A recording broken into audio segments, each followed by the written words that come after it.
जय हिंद साथियों, आज हम लोग बात करने वाले हैं कि 50 रुपए के लिए, मात्र 50 रुपए के लिए किस तरीके से भारत के दो सबसे ताकतवर राज्य राजस्थान और हरियाणा एक दूसरे के सामने आ गए हैं और एक चालान युद्ध छिड़ गया है इन दोनों राज्यों के बीच में। दरअसल मामला कुछ ऐसा है कि राजस्थान में एक हरियाणा की जो लेडी कांस्टेबल हैं वो राजस्थान रोडवेज में अपनी सफर कर रही थी। मामला यूं हुआ कि कंडक्टर साहब ने मैडम से मांगा कि मैम किराया दे दीजिए।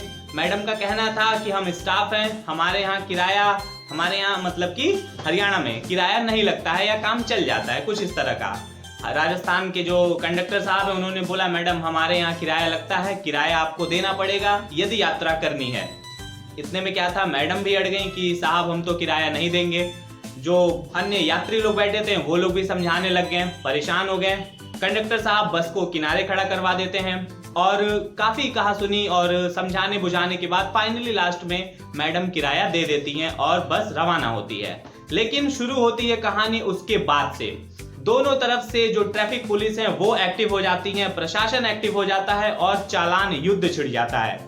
राजस्थान की बसें जब हरियाणा सीमा से होकर गुजरती हैं तो ताबड़तोड़ चालान, और जब हरियाणा की बसें राजस्थान सीमा से होकर गुजरती हैं तो फिर ताबड़तोड़ चालान। लगभग 50 से अधिक चालान काटे गए हैं, कुछ बसों को जब्त किया गया है और तमाम पर्यावरण, सीट बेल्ट या जो भी ट्रैफिक रूल ना मानने इस तरह की चीजों पे चालान बैक टू बैक काटना शुरू हुआ। मामला बढ़ता देख सोशल मीडिया पे वीडियो वायरल होने और उसके बाद से जब ये मामला बढ़ता हुआ नजर आया तो थोड़ी सी बदनामी भी महसूस हुई दोनों प्रशासन को। फिर प्रशासन हरकत में आया, जो आला अधिकारी हैं वो सामने आए, काफी समझाने बुझाने की भी बात की गई। हालांकि राजस्थान हरियाणा की तरफ से जो अनिल विज साहब हैं, मंत्री हैं, वो आए। हालांकि उन्होंने बोला कि अब मैटर शांत हो गया है और आगे से इस तरह की चीजों को ध्यान में रखा जाएगा। लेकिन सवाल ये है कि क्या ये सही था या फिर इस पे क्या कार्यवाही हुई या फिर आगे इस तरह की घटनाओं के लिए क्या नियम कानून है। मात्र 50 रुपए के लिए इस तरीके से दो राज्यों का आमने आ जाना, वो भी दोनों राज्यों में सरकार बीजेपी की, डबल इंजन की सरकार। उसके बाद इस तरह की निश्चित तौर पे विपक्ष को एक बड़ा मुद्दा भी मिल चुका है। अब देखते हैं कि किस तरीके से जो आला कमान है उनकी तरफ से क्या रुख रहता है इस तरह की घटनाओं के लिए। जो विपक्षी हैं वो भी एक्टिव हो चुके हैं और आड़े हाथों ले लिए हैं प्रशासन को भी और इस तरह के जो जिम्मेदार अधिकारी हैं उनके लिए भी।